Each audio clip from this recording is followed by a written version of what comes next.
The morning sun struggled to break through the heavy mist that always covered the alien forest.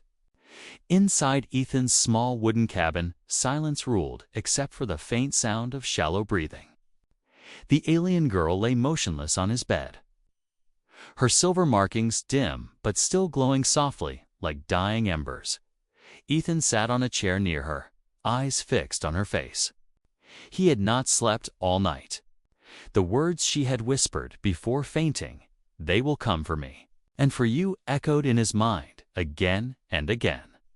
He was a man used to danger, used to living alone, but never had he felt such uncertainty. He studied her carefully. Her skin, though strange, looked delicate. Her ears were slightly pointed, her eyes still closed but larger than human eyes, fringed by long pale lashes. Every few minutes her body shivered. Ethan noticed the wound on her leg had stopped bleeding but was still infected. He knew he had to act. He brought a small bowl of warm water, cleaned her wound carefully, and wrapped it with fresh bandages he kept from his hunting supplies. The moment the cloth touched her skin, her markings glowed brighter, pulsing like waves of light.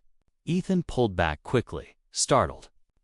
But when she relaxed, the glow softened again, as if her body itself responded to trust and fear. By midday, her eyes finally opened. For a moment, confusion filled her gaze. But then she saw Ethan.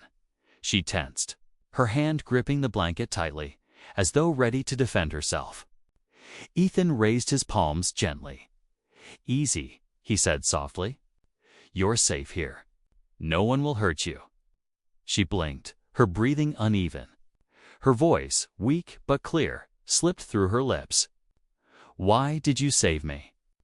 Ethan didn't know how to answer. He had asked himself the same thing many times during the night. Finally, he replied, "Because you needed help. And because I couldn't walk away." Her eyes softened, though fear still lingered in them. Slowly, she leaned back into the pillow. Ethan offered her a cup of water. She looked at it, hesitated, then accepted it with trembling hands. Their fingers brushed, and Ethan felt the strange warmth of her glowing skin. For the first time, she spoke her name. "Lyra," she whispered. Ethan nodded. "Lyra, I'm Ethan." The bond was small, fragile, but it was there like the first spark before a fire is born. As the day passed, Ethan tried to give her comfort. He cooked a simple meal, though he had no idea if her kind ate the same food. To his surprise, she tasted it carefully, then nodded, accepting it. Her body was weak, but every bite seemed to give her new strength. Yet even as she began to recover, fear never left her eyes.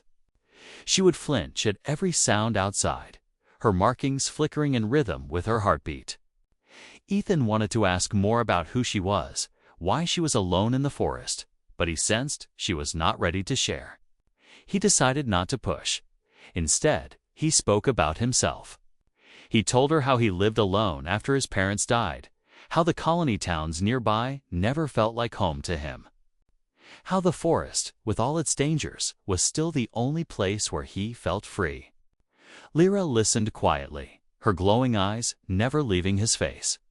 When he finished, she whispered something that made him pause. "You are different from the others." Ethan frowned. "What others?" Lyra turned her gaze to the window, where the mist hung thick outside. "Humans, they fear us. They hunt us. But you—" Her eyes softened again. "You chose to save me." A heavy silence fell between them. Ethan realized there was much more to her story, something hidden behind her words. He wanted to ask again, but before he could, a sharp noise echoed outside. Both of them froze. Ethan grabbed his old rifle from the corner of the room, moving to the window. The forest looked empty, but he could feel its eyes watching from the mist. Shadows moving just out of sight. Lyra sat up quickly, panic in her expression. "They found me," she whispered, her voice trembling. Ethan tightened his grip on the rifle. "Who found you?" She didn't answer. Instead, she reached out, her glowing fingers brushing his arm. The light pulsed again, this time stronger, almost as if trying to warn him. Her voice was quiet, almost broken. "If you stand with me, they will come for you too." Ethan looked at her, at the fear in her eyes, at the silent plea hidden in her trembling hands. He thought of leaving her, of pushing her out before danger swallowed them both. But as he stared at her fragile figure, something inside him hardened. "I don't care who they are," he said firmly. "You're safe here. With me." For the first time, Lyra's lips curved into the smallest smile. It was weak, uncertain, but it carried hope. A fragile bond had formed between a lonely human and a hunted alien girl. And neither of them realized that this bond would soon change both their lives forever. Outside, the shadows moved again, circling the cabin, silent but watching. The night would come soon. And with it, more danger. Night fell quickly in the alien forest. The mist thickened, rolling like smoke between the twisted trees. The cabin stood like a fragile shell against the darkness, its wooden walls creaking as the cold wind passed. Inside, Ethan checked the lock on the door twice, his rifle leaning against the wall within arm's reach. Lyra lay on the bed, her silver markings glowing faintly in the dim lantern light. She had grown quieter since the sound outside earlier. Her eyes, wide and alert, stayed fixed on the window as though expecting something or someone to appear at any moment. Ethan tried to keep his voice steady. "You're safe. No one's coming in," but deep down, he wasn't sure. The forest had always been dangerous, but tonight it felt alive, as if every tree and shadow were watching him.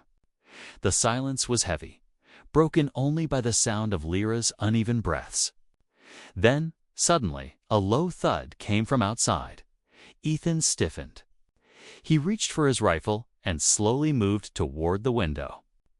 Carefully, he pulled the curtain aside just enough to peek. His heart jumped. Two glowing eyes stared back at him from the darkness, sized too high above the ground to belong to any ordinary beast. Ethan held his breath. Then more eyes appeared, scattered across the fog. Red, yellow, blue, watching, waiting. He dropped the curtain quickly. "They're out there," he whispered. Lyra sat up, her markings flaring bright like a warning signal. "They are not animals," she said with fear in her voice. "They are seekers. Seekers." Ethan frowned. "What do they want?" Lyra looked at him with trembling eyes. "Me?" She hesitated before adding, "And now, you." The words chilled him, but before he could ask more, a scratching noise dragged across the cabin walls. Something or many things were circling them. The wood groaned under pressure, as if claws dragged along it slowly. "Teasingly." Ethan aimed his rifle at the door, ready for it to burst open. His finger rested on the trigger. But the attack never came. Instead, there was silence again, deep and suffocating. Lyra's breathing quickened. Her hands gripped the blanket, her markings glowing in fast pulses. "They're testing," she whispered. "They don't enter. They wait. They watch." "Why?" Ethan asked, his voice low but sharp. She shook her head, tears in her eyes. "Because I was not meant to leave. I broke the law of my people, and the law of those who hunt us. You saved me, but now you're part of this." Ethan's jaw tightened. "Then let them come. I won't hand you over." Lyra's gaze softened for a moment. She reached out, her glowing hand resting on his wrist. The warmth spread through his skin, steadying his shaking nerves. It was not just light, it felt alive, like her very essence was reaching out to him. But the moment broke when the sound of howling filled the night. It was deep, echoing, unnatural. The lantern flickered, as if the sound itself carried weight. Outside, the shadows moved faster, circling like wolves around prey. Ethan's instincts screamed at him. He pulled the rifle closer, but Lyra shook her head. You cannot fight them like humans fight beasts. They are not hunters of flesh. They are hunters of spirit. Ethan's eyes narrowed. Spirit? Before she could explain, the window rattled violently. Something pressed against the glass from outside. Ethan raised the rifle, finger tense. A pale hand with long black claws dragged across the window slowly. Leaving deep scratches in the glass, Lyra cried out softly, her markings flashing bright white as if responding to the threat. The hand withdrew, and the scratching stopped. Silence fell again. But this silence was worst, felt like a predator holding its breath before the strike.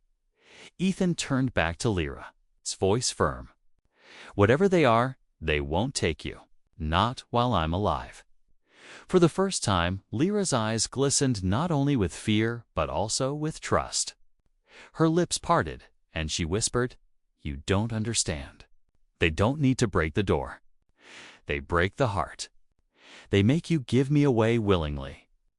Ethan frowned, but before he could reply, the whispering began. At first, it was faint, a soft murmur carried through the wind. But soon, the voices grew louder, overlapping, whispering his name. Ethan, Ethan. The sound slipped through the cracks of the cabin like smoke, curling into his ears. It was not human. It was not alien. It was something in between. His hands trembled. The voices called with sweetness, with promises, with threats. They spoke of his loneliness, of his wasted years, of the pain he never admitted. They promised him safety, power. Companionship only, he gave the girl to them. Ethan gritted his teeth, shaking his head violently. No, he growled, his grip on the rifle tightening. You don't get her. The whispers grew harsher, turning into screams, then stopped all at once. The sudden silence rang louder than the voices themselves. The night was colder than usual, and the alien forest whispered with sounds that no human ear could ever feel comfortable with. Ethan, a young man who had lived alone near the borders of the human colony, carried a small lantern in his hand as he walked through the trees. He was used to hunting in silence, used to the dangers that lurked in the shadows. But tonight felt different. The silence was broken not by the growl of a predator, but by something far softer, something that made his heart freeze. It was a cry. Weak, trembling, and almost too quiet to notice. He stopped where he stood, his breath showing in the cold air, his eyes searching through the fog that wrapped itself around the trees. For a moment, he thought it was only his imagination. But then it came again, faint, frightened, and so full of pain that he could not ignore it. Ethan gripped his lantern tighter and stepped off the path. Who's there? He whispered, though his voice sounded small in the vast forest. He moved slowly, careful not to make too much noise. His boots crunched against dry leaves, and every step seemed louder than the last. His instincts told him to turn back, that no good could come from following that sound. But his heart pulled him forward. After a short walk, he found her. At first, Ethan thought it was a trick of the light. A figure lay half hidden beneath tangled roots and long alien grass.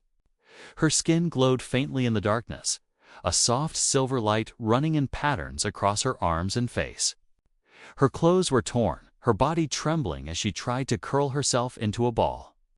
Her eyes, large, luminous, and filled with fear, met his. She was not human. Ethan froze. Stories of alien tribes had spread for years. Some said they were dangerous, others said they were only myths. Yet here she was, lying weak and helpless before him. She tried to speak, but only a broken whisper left her lips. Help. Please. The sound of those words, spoken in almost perfect human language, cut straight through his fear. Ethan dropped to his knees beside her. You're hurt, he said softly. He reached out but stopped, afraid that touching her might harm her more. Her skin shimmered as she shivered. He could see bruises, cuts, and a strange wound on her leg that looked like it came from claws. Before he could think further, the forest answered. A low growl rolled through the night, deeper than thunder. Ethan turned his head sharply, his lantern shaking in his grip. The glow of multiple eyes blinked at him from the darkness between the trees. Predators large, fast, and deadly. They had been waiting for this girl, maybe even hunting her. And now they had noticed him. His heart raced.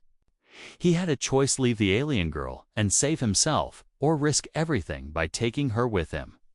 She tried to push herself up, but her body gave out. Ethan did not think twice. He slid his arms beneath her and lifted her gently. She was lighter than he expected, but every breath she took trembled with pain. The growls came closer. Leaves rustled, claws scraped against the ground. Ethan didn't wait. With all his strength, he began to run. The forest seemed endless, branches pulling at his clothes, roots trying to trip him. The predators followed, their roars shaking the air, but Ethan pushed on. The girl clung weakly to his shirt, her glowing marks shining brighter as if reacting to danger. Minutes felt like hours. His lungs burned, his legs screamed for rest, but he refused to stop. At last, the faint outline of his small wooden cabin appeared through the mist.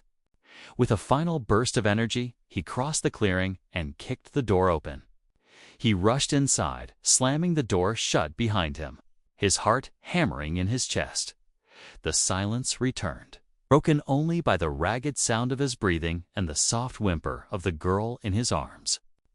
Outside, the predators circled, their shadows moving past the cracks of the cabin walls, but none dared enter. For reasons Ethan could not understand, they stopped just at the edge of his home. He laid the girl gently on his bed. Her eyes fluttered open, glowing faintly even in the dim lantern light. She looked at him with gratitude, but also with something else: fear, maybe even warning. She tried to speak again, her voice fragile. "They will come." For me? Ethan leaned closer, confusion and worry written across his face. "Who will come?" he asked, her hand, trembling and cold, gripped his wrist. Her glowing symbols pulsed once, faint but urgent. She closed her eyes, whispering the last words before sleep claimed her. "And for you." Ethan sat there in silence, staring at the mysterious alien girl he had just saved, his mind filled with questions. Who was she? Why was she being hunted? And what did she mean when she said others would come for him too? The night outside grew darker, the forest alive with whispers, but inside the cabin, Ethan knew one thing: his life had just changed forever. Ethan collapsed into the chair, sweat dripping down his face, his chest heaving. He looked at Lyra. She stared back at him with wide, glowing eyes. "They tested you," she said quietly, "and you resisted." Ethan nodded, though his body still shook. "They won't get you. Not now, not ever." But outside, in the mist, the eyes still glowed, watching, waiting. The seekers had not left. They had only begun. The night dragged on with no sleep, no peace. And as the first light of dawn touched the cabin walls, Ethan realized the truth: saving one alien girl had brought an entire storm to his doorstep. The long night had left Ethan exhausted. His eyes burned from lack of sleep, but his grip on the rifle never loosened. He sat by the window, watching as the forest slowly changed from black to gray under the light of dawn. The whispers had faded with the night, but the feeling of being watched had never left. Lyra lay quietly, her glowing marks dim but steady. She looked fragile, yet there was a new calm in her face. When Ethan turned to check on her, she whispered, "They did not break you." Few humans can resist their call. Ethan gave a small, tired smile. "I'm not giving you up." Not to them, not to anyone. Before she could reply, a sound rose in the distance. It was different from the growls of beasts or the whispers of the seekers. This sound was rhythmic, like dozens of feet moving through the forest in unison. The ground itself seemed to hum. Ethan tightened his hold on the rifle, moving to the door. "Stay here," he told Lyra. Though he already knew she was too weak to move far, he opened the door slowly, expecting the seekers. Instead, his breath caught in his chest. A group of figures stood just beyond the clearing, tall, fierce, and unmistakably alien. The morning mist curled around them like a veil, but their glowing markings shone through the fog in shifting patterns of light. There were dozens of them, maybe more, and every single one was a woman. They stood silently, their weapons gleaming with alien craftsmanship. Spears tipped with crystal, bows strung with silver threads, blades that caught the faint light of dawn. Their faces were painted with tribal markings, their eyes sharp and unreadable. At their center was a woman taller than the rest, her presence commanding. Her markings burned brighter than all others, spiraling across her arms and face in designs so intricate they seemed alive. She stepped forward, her gaze fixed on Ethan. Ethan raised the rifle slightly, though he knew he was hopelessly outnumbered. "What do you want?" he demanded, his voice steady despite the racing of his heart. The tall woman lifted her hand. The others stopped behind her. She spoke in a language Ethan couldn't understand, her voice deep and resonant like a drum. Lyra, from the bed inside the cabin, answered weakly in the same tongue. The leader's eyes softened at Lyra's voice. She gave a short command, and two of the women rushed forward, not toward Ethan, but toward the cabin. Ethan stepped back quickly, pointing his rifle at them. "Stay back," he warned. Lyra's voice, weak but clear, cut through the tension. "Ethan, let them pass."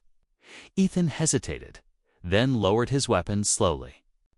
The two alien women entered the cabin and knelt beside Lyra. They touched her hands, their markings glowing as if recognizing their kin. One of them whispered softly, and Lyra closed her eyes, tears slipping down her cheeks. The tall leader finally approached Ethan, stopping just a few steps away. She studied him carefully, her glowing eyes sharp yet strangely calm. When she spoke again, it was in broken human language, her accent heavy. "You saved her." Ethan nodded, unsure what else to say. "She was in danger.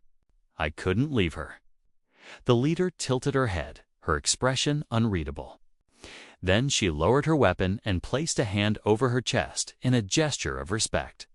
"You are owed." More figures appeared behind her, stepping out of the mist. Ethan realized with shock that it wasn't just a group hit, was an entire tribe. Dozens upon dozens of alien women stood at the edge of the clearing, silent, watchful. Their glowing bodies made the forest shimmer with light. Lyra's voice came from behind, weak but determined. "Ethan, this is my people, my tribe." The leader turned slightly toward her, then back to Ethan. "You touched destiny. One saved. Many answer." She gestured to the crowd behind her. Her words simple but heavy with meaning. Ethan lowered the rifle completely, though his mind spun with questions. Why come here? Why now? The leader's gaze sharpened. "Because she lived. Because you carried her. You changed path." She leaned closer, her voice lowering. "Now all paths lead to you." Ethan felt a chill run through him. He had saved one girl out of instinct, out of simple human kindness. Now, standing at his door, was a whole tribe bound by laws and customs he did not understand. The alien women moved closer, not threatening, but purposeful. Some began repairing his broken fence. Others set fires to keep the mist at bay. A few guarded the perimeter, their weapons raised toward the forest. They acted as if his home was now their home, as if protecting him was part of their duty. Ethan stood frozen, unsure whether to feel safe or trapped. He glanced at Lyra, who gave him a faint, tired smile. "You are not alone anymore," she whispered, The words should have comforted him, but instead they filled him with unease. If saving one girl brought an entire tribe to his door, what would happen next? As the sun rose higher, lighting the strange gathering, Ethan knew one thing for certain. His quiet life was gone forever. The tribe had arrived, and with them, a future he could neither predict nor escape. The days after the tribe's arrival changed everything. Ethan's cabin, once quiet and lonely, now pulsed with life. Alien women moved around the clearing, their glowing markings lighting the mist at night like scattered stars. Some guarded the forest's edge with sharp crystal-tipped spears. Others cooked strange meals over open flames, and a few repaired the broken roof of Ethan's cabin as if it was their duty. At first, Ethan felt uneasy. He had lived alone for so long that the noise of so many voices and footsteps seemed overwhelming. But soon he noticed something else: his home was safer than ever. Not a single predator dared approach the clearing now. The seekers that once circled his cabin had vanished into the deeper shadows of the forest. For the first time in years, Ethan could sleep without waking to every sound. It was a gift, though one he had never asked for. Lyra, still recovering, stayed inside the cabin. Her wounds healed faster under the care of her people, and the color returned to her face. She smiled more now, though her eyes still carried shadows of fear. Sometimes, when Ethan brought her water or sat nearby, she would look at him with an expression he couldn't quite read: gratitude, guilt, and something deeper. One evening, as the tribe gathered around the fire outside, their leader approached Ethan. She was tall and fierce, her glowing marks brighter than the others, and her gaze sharp. She placed a hand on her chest and spoke in broken human tongue. "You saved one. Now all. Protect you." Ethan frowned. "Protect me. Why?" The leader's eyes never wavered. "Law, bond. You take her pain. We take yours." He didn't fully understand, but the meaning was clear enough. By saving Lyra, he had somehow tied himself to all of them. They had made him part of their tribe, whether he wished it or not. That night, he sat on the porch of his cabin, staring into the forest. Lyra joined him, wrapped in a blanket. "They won't leave now," she said quietly. Ethan looked at her. "Why? What law says they have to stay?" She lowered her gaze. "In our tribe, debt is sacred. You saved me when no one else could. That makes you more than a man. It makes you chosen." Ethan shook his head. "I'm not chosen. I'm just someone who didn't want to see you die." But Lyra's voice was steady. "That is why they follow you." It might have been comforting. But soon Ethan realized the cost of their loyalty. The nearby human settlements began whispering about him. Traders who passed through saw the alien women in his clearing and spread the story quickly.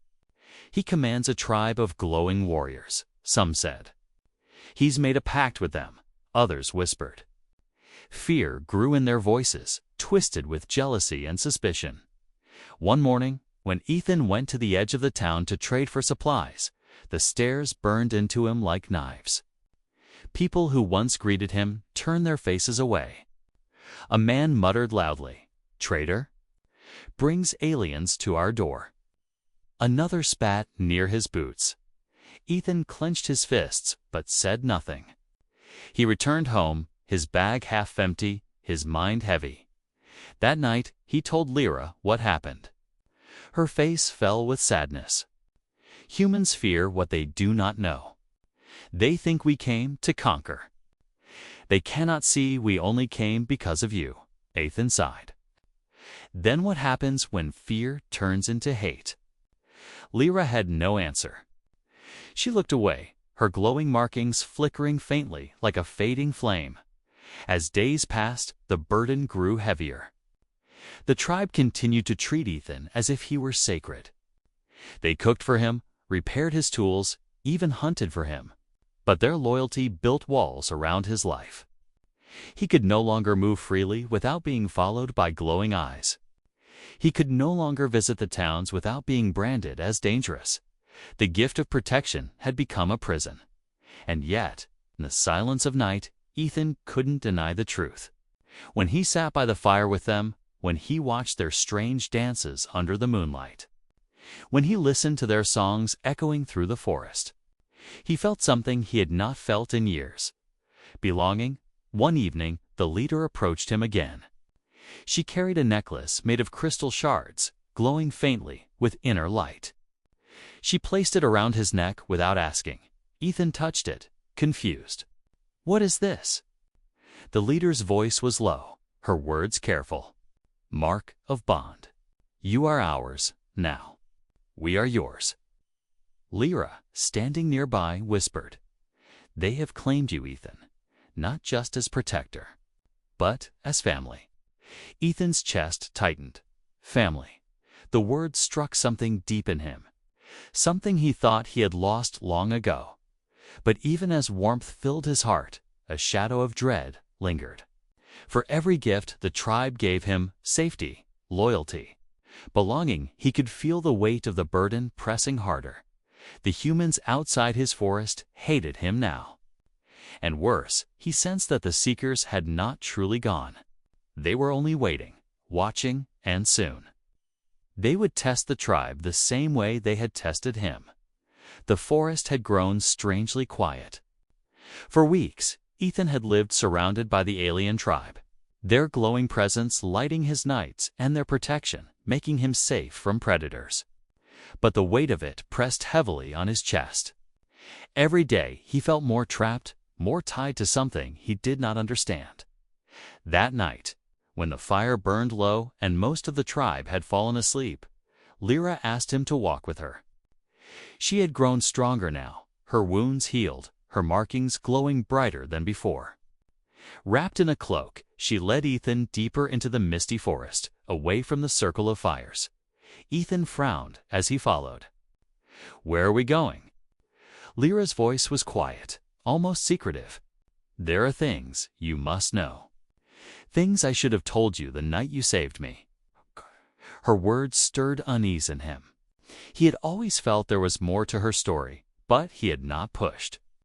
Now, with only the moonlight guiding them, he felt the answers were close, and he wasn't sure he wanted them. They stopped near a pool of water where the moon reflected like silver glass. Lyra knelt beside it, her glowing fingers brushing the surface. The ripples spread, and suddenly Ethan saw shapes moving in the reflection tribes of alien women. Battles fought under starry skies, Seekers rising like shadows, and a child born with glowing marks brighter than the sun. Ethan took a step back. "What is this?" Lyra turned to him, her eyes shimmering with both fear and determination. "This is truth. My truth." She paused, gathering strength. "I am not only one of the tribe. I am the daughter of the High Matriarch, the leader of all tribes." Ethan's breath caught. "The leader, you mean?" "You're an heir," she whispered, "chosen from birth. The markings on my skin are not only light, they are prophecy. My people believe I will lead them into a new age, one where the Seekers can no longer enslave us. But I was not ready. I ran. And when the Seekers hunted me, I thought I would die." Her voice broke as she looked at him. "Until you found me." Ethan shook his head slowly, trying to understand. "So when I saved you, I didn't just save a girl. I saved the heir of your entire people." Lyra nodded, her eyes glistening. "And by saving me, you became part of the prophecy yourself." Ethan's chest tightened. "Prophecy? What do you mean?" Lyra touched his arm gently. Her markings pulsed like a heartbeat. "Long ago, our seer spoke of a human who would stand with us. A man who would resist the voices of the Seekers, who would protect the heir when all hope was lost. That man, they said, would change the path of two worlds."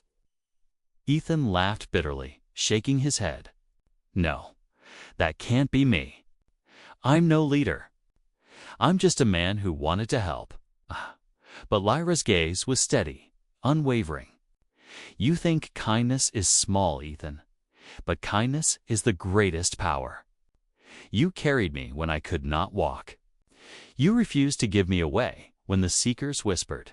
You faced danger, though you gained nothing. These are the marks of the one the prophecy spoke of. Ethan's mind spun. He remembered the whispers, the glowing eyes in the mist, the fear in the townspeople, the strange loyalty of the tribe. All of it pointed to something larger, something he had stumbled into by accident. Do the others know? He asked. Lyra shook her head. Not yet. Only my mother knows the full prophecy.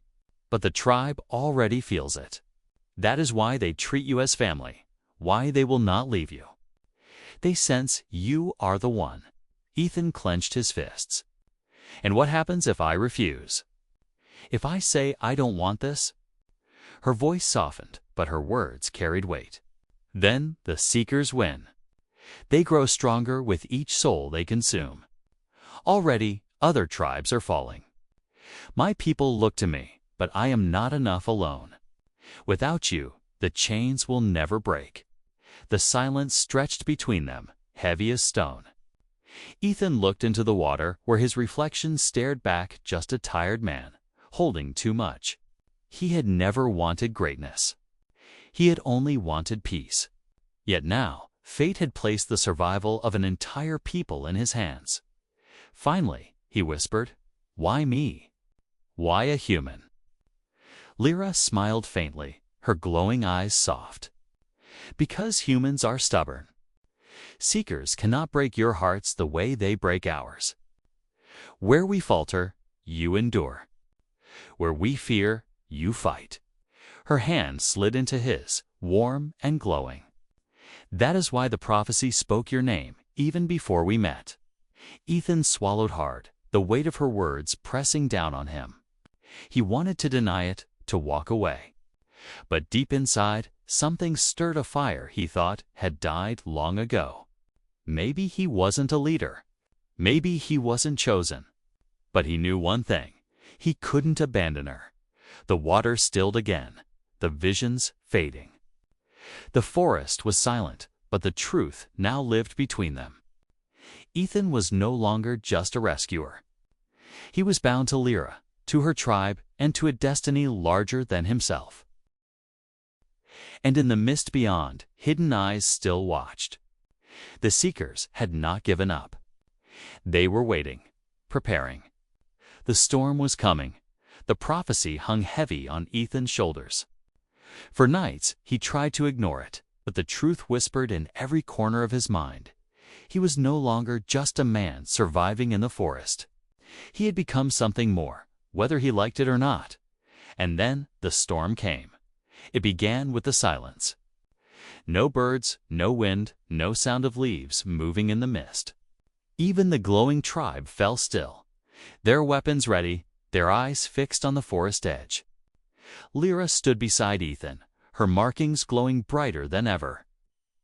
Her expression calm but determined. They are coming.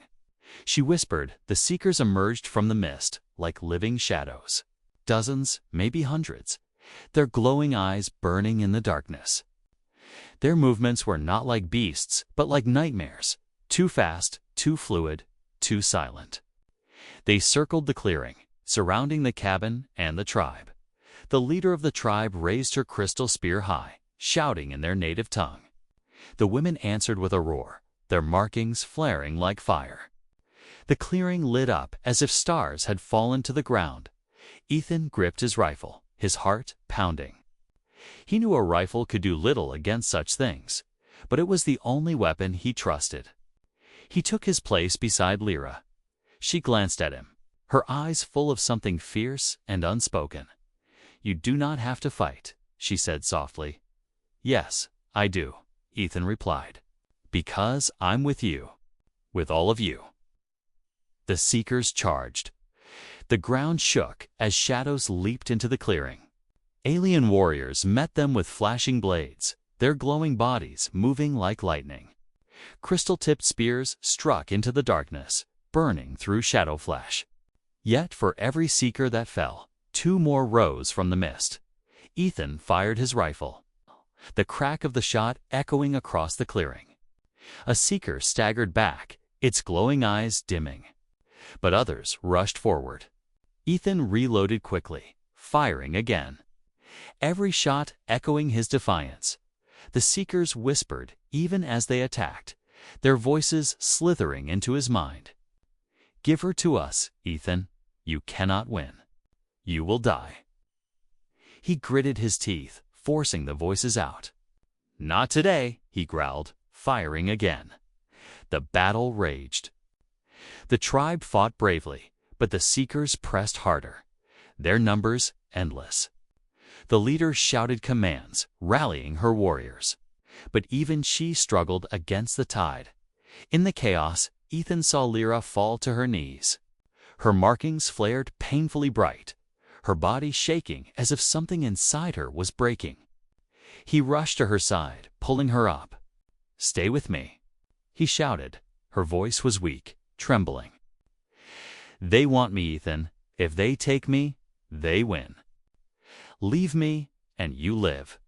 He shook his head fiercely. "No, I didn't save you to lose you now. You're not alone anymore." For a moment, their hands clasped together, and something changed. Lyra's markings burned brighter, spreading their light into Ethan's skin where they touched. For the first time, Ethan felt the warmth of her power flow into him. His chest glowed faintly, his heart pounding with new strength. The seekers hissed, recoiling from the light. Lyra's eyes widened. "You carry it now." The bond? Ethan rose to his feet, still holding her hand. For the first time, he wasn't just a man with a rifle, he was something more. The light from their bond spread outward, burning through the shadows. The seekers screamed, their whispers breaking into cries of pain. The tribe saw it and rallied. Their markings flared brighter, their blades striking harder. The leader's voice rose above the battle, calling Ethan's name like a war cry. Together, human and alien, they pushed the seekers back. Ethan fired one last shot, the sound exploding like thunder. The clearing blazed with light as the seekers shrieked and dissolved into the mist, leaving nothing but silence and the echo of their defeat. When it was over, the tribe stood victorious, though many bore wounds. The clearing was scarred, the fires burned low, but the shadows had retreated, for the first time in years. The night belonged not to the seekers, but to the living. Ethan dropped to his knees. Exhausted, his chest still glowing faintly where Lyra's power had touched him. She knelt beside him, her hand on his shoulder. Her eyes shone with both relief and pride. "You stood with us," she whispered. He looked at her, breathing hard, sweat dripping from his face. "I told you. I wasn't giving you up. Not ever." The tribe gathered around them, their leader stepping forward. She looked at Ethan with respect and bowed her head deeply. Human, no more outsider. Human now. One of us. The warriors echoed her words, their voices strong, their markings shining. Ethan, the lonely man of the forest, had become part of something greater, a protector, a brother, a symbol of hope as dawn broke, painting the sky gold and silver. Ethan looked at the tribe around him, at Lyra's faint smile, and felt the truth settle in his chest. He had saved one alien girl, but now he belonged to all of them. And though the war against the Seekers was not over, Ethan knew he would never face it alone.